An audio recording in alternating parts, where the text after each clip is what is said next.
اعوذ باللہ من الشیطان الرجیم بسم اللہ الرحمن الرحیم۔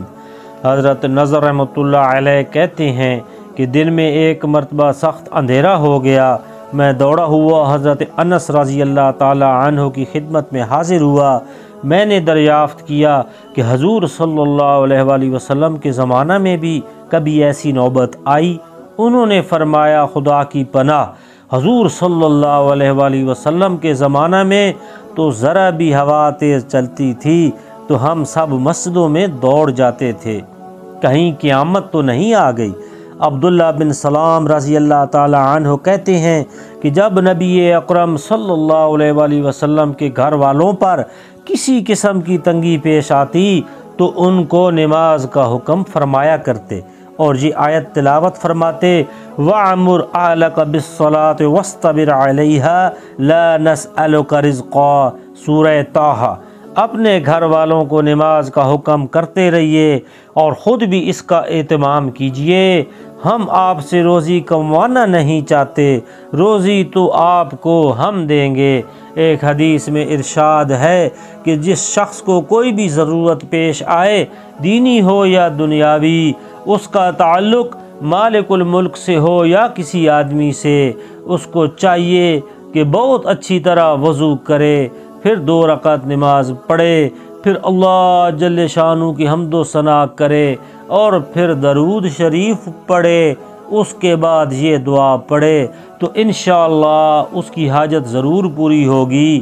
دعا یہ ہے، لا الہ الا اللہ الحلیم الکریم سبحان اللہ رب العرش العظیم الحمد للہ رب العالمین اسألک معجبات رحمتک وعزائم مغفرتک والغنیمت من کل بر والسلامت من کل اسم لا تدع لی ذنبا إلا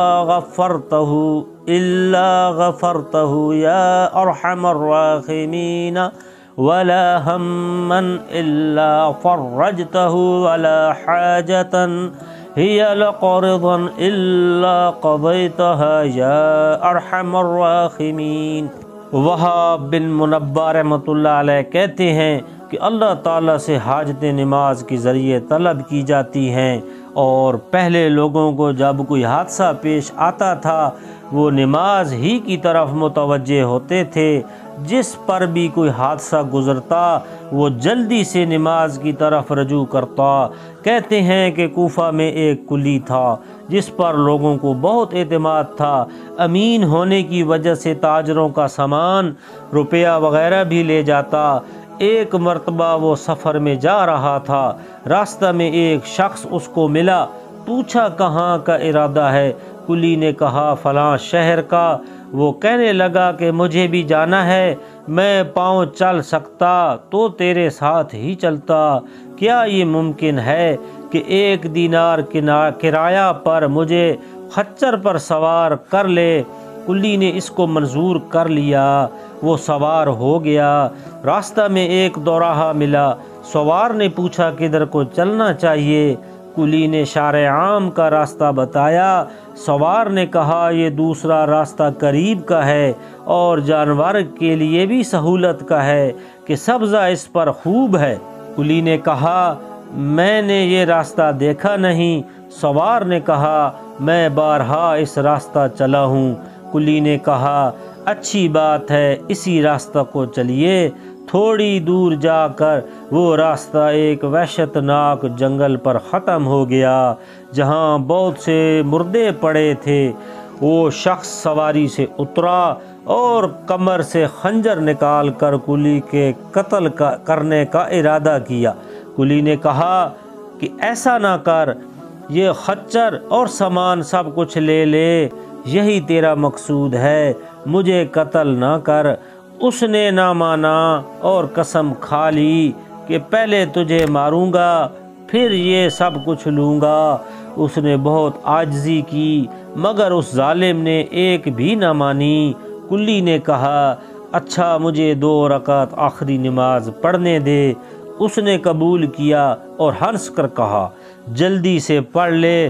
ان مردوں نے بھی یہی درخواست کی تھی مگر ان کی نماز نے کچھ کام نہ دیا۔ اس کلی نے نماز شروع کی، الحمد شریف پڑھ کر صورت بھی یاد نہ آئی۔ ادھر وہ ظالم کھڑا تقاضا کر رہا تھا کہ جلدی ختم کر، بے اختیار اس کی زبان پر یہ آیت جاری ہوئی، امن یجیب المضطر اذا دعاہ، سورہ نمل۔ یہ پڑھ رہا تھا اور رو رہا تھا کہ ایک سوار نمودار ہوا جس کے سر پر چمکتا ہوا خود لوہے کی ایک ٹوپی تھا، اس نے نیزہ مار کر اس ظالم کو ہلاک کر دیا۔ جس جگہ وہ ظالم مر کر گرا آگ کے شعلے اس جگہ سے اٹھنے لگے۔ یہ نمازی بے اختیار سجدہ میں گر گیا، اللہ کا شکر ادا کیا۔ نماز کے بعد اس سوار کی طرف دوڑا، اس سے پوچھا کہ خدا کے واسطے اتنا تو بتا دو کہ تم کون ہو، کیسے آئے؟ اس نے کہا میں امن یجیب المضطر کا غلام ہوں، اب تم مامون ہو، جہاں جانا چاہو جاؤ۔ یہ کہہ کر چلا گیا۔